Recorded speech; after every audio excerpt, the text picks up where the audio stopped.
कि मैं अपना फ्रेश होकर जब स्टूडियो के लिए निकल रहा था अपने घर से, मुझे व्हाइट शर्ट पहननी थी, मेरा हाथ अपने आप भगवा कमीज की तरफ चला गया और मैं रोक ना पाया और मैंने फिर भगवा पहन ली। मैंने कहा कोई बात नहीं, ऊपर वाले की मर्जी होगी।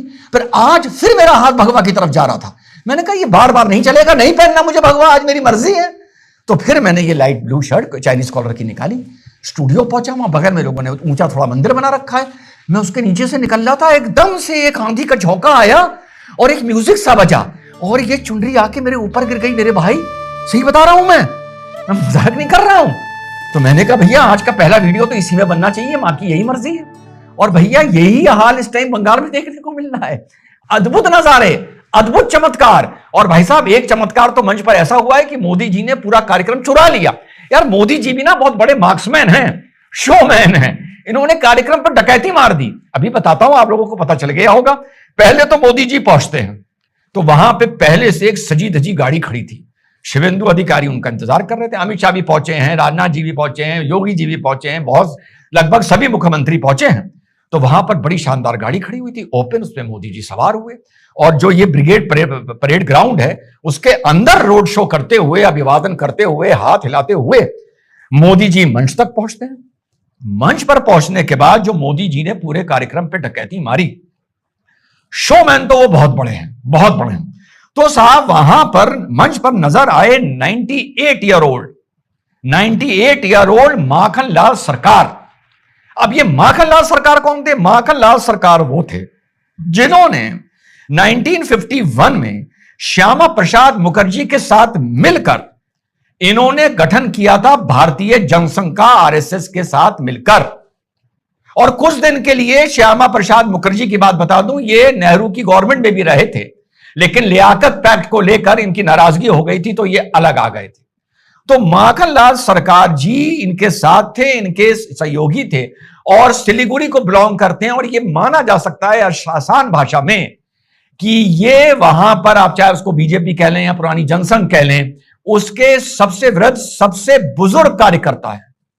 साहब क्या नगीना ढूंढ के लाए हैं, जैसे ये नगीना ढूंढ के लाते हैं ना पद्मश्री में, पद्म विभूषण में आपने देखा होगा, ऐसे ऐसे लोगों को 2014 के बाद पद्मश्री और पद्म विभूषण और ये सब मिला है जो कहीं थे ही नहीं इस दुनिया के सर्किट में, इस दुनिया के, इस देश के जो लोग कंट्रीब्यूट करते हैं उसमें वो लोग थे ही नहीं। उनको पहचाना नरेंद्र मोदी जी की सरकार ने, ये फैक्ट है, ईमानदारी की बात बता रहा हूं।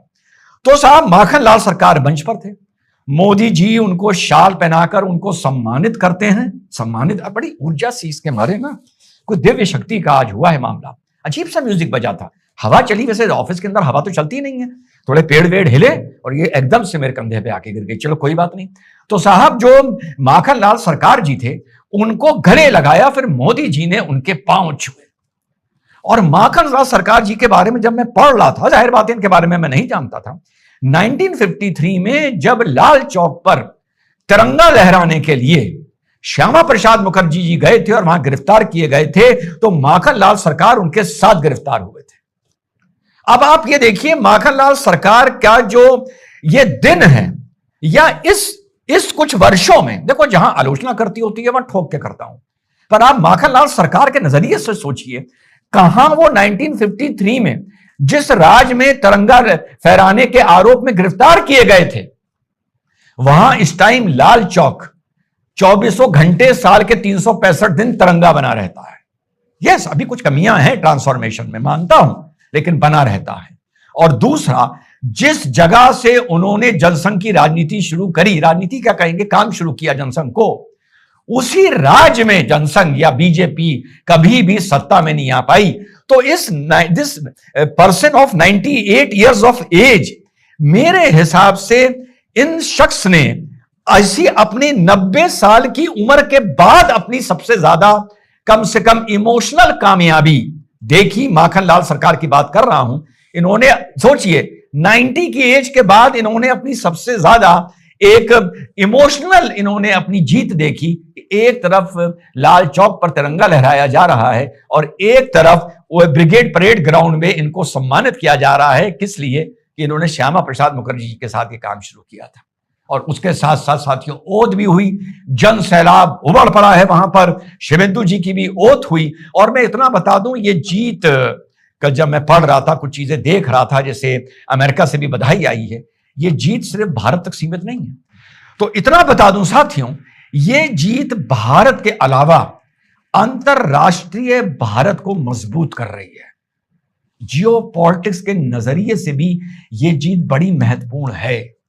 जो हमारी ट्रेड डील्स हो रही हैं, जो आगे अमेरिका से ट्रेड डील होगी, उन लोगों को अब ये पता चल गया है, पूरी दुनिया को, दैट अभी Modi is here to stay. ये मैसेज दुनिया में गया है। और नरेंद्र मोदी भारत का कितना लोकप्रिय नेता है, जिस तरह से वो फ्लैश हो रहा है कि भगवा पूरा हो गया है, ठीक है, गंगोत्री से लेकर महासागर तक, तो ये दुनिया भी इस चीज को फॉलो कर रही है।